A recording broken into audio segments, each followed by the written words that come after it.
Hey, Anthony, you played every snap the first two games. Not real familiar with your body of work in Minnesota, but how accustomed to you are that, and do you like doing that? Yeah, from my past experience, I've pretty much been an every down guy out there in the first, second down, third down, and then playing in different positions. So it's pretty familiar in terms of the snap count, where I'm being played at, and things of that sort. So it's not much of a big adjustment for me. A little bit of a different offense, San Francisco versus Dallas, more the typical 11 personnel they play. How much does that make things different for you on the back end? Not as much as last week in terms of affecting your eyes with the different jets, different motions, and flashing and things going across field. So this week could be a little bit more subtle in terms of lining up, playing some football, and not having to worry about the shifts and misdirection as much. How important is it to start getting some of those takeaways when you guys have your hands on the ball? It's important. We talk about taking advantage of opportunities. My principle has always been you got to do what you're supposed to do when you're supposed to do it. Opportunities to create turnovers, takeaways, flip field position, change momentum, or really stop momentum. Those are big moments. So whether that's big plays, tackle for loss, loose fumbles, interceptions, all of those things matter in terms of turnovers, momentum, flipping the field position, and all that contributes to winning as well. What's the biggest challenge like going against the running game now that Pollard has become like a much bigger factor as with Ezekiel and Elliott obviously? Yeah, anytime you talk about stopping the run game, it's getting a lot of hats to the ball. Everybody being where they're supposed to be in terms of fits and things of that sort.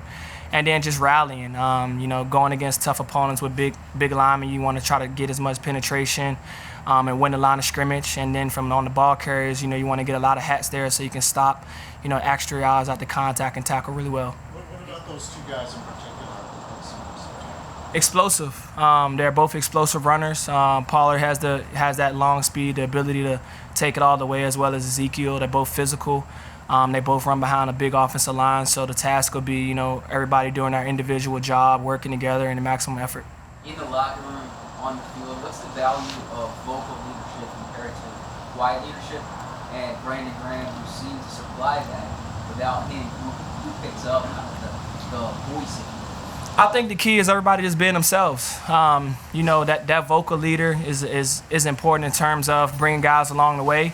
And then also, going out there doing your job is important, but having somebody saying, talking you through the highs and the lows of the games, that's important. So we'll just look for guys who are already in that natural role, may not be, as publicly seen, maybe a little bit more behind closed doors, but guys will continue to step up, embrace their challenge, and do what we got to do to win. Yeah, that's something I've been doing in my past in terms of really just fitting in wherever needed. Sometimes if there's a number of guys who are taking that role, sometimes I'll take the back seat and just kind of fill in where I need to be, whether it's one-on-one conversations or whether it's moments in the games or pre-games where, it's getting guys going and getting excited. Who are some of the guys that you have identified since you've been here that could step into that role besides yourself? Well, I think I've seen a number of guys pop out really just in spurts, not so much in big breakdown moments like before pre-games, but in the flow of practice, in the flow of the game, guys feeling it. It's just something that's kind of come on natural. So you've seen guys like Eric Wilson, guys like Alex, Slay, Steve from a defensive standpoint, and then guys on the other position offensively as well.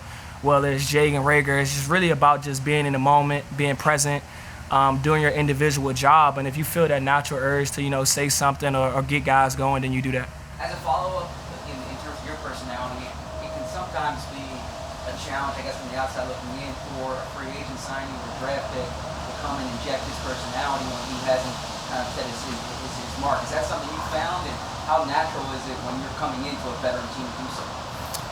I think it's just a free spirit. The more you get into the games, the more you start to make plays, the more you start to get more involved, and you see opportunities. It's just really all about supporting one another. So it's not necessarily the individual performance. It's really just being there for your guys, celebrating not only your success, but the other guys' success around you.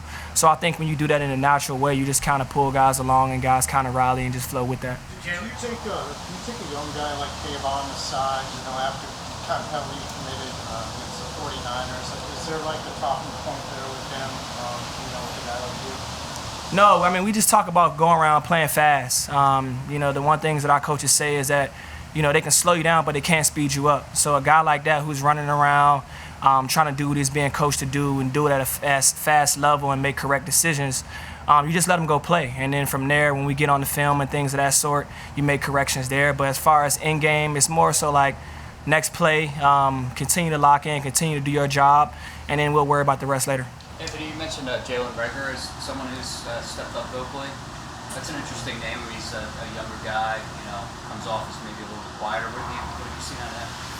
Well, from my time and my experience and knowledge with him, it's really just been coming out, working every day, you know, trying to get better, trying to, you know, go out and do positive things and be a large playmaker.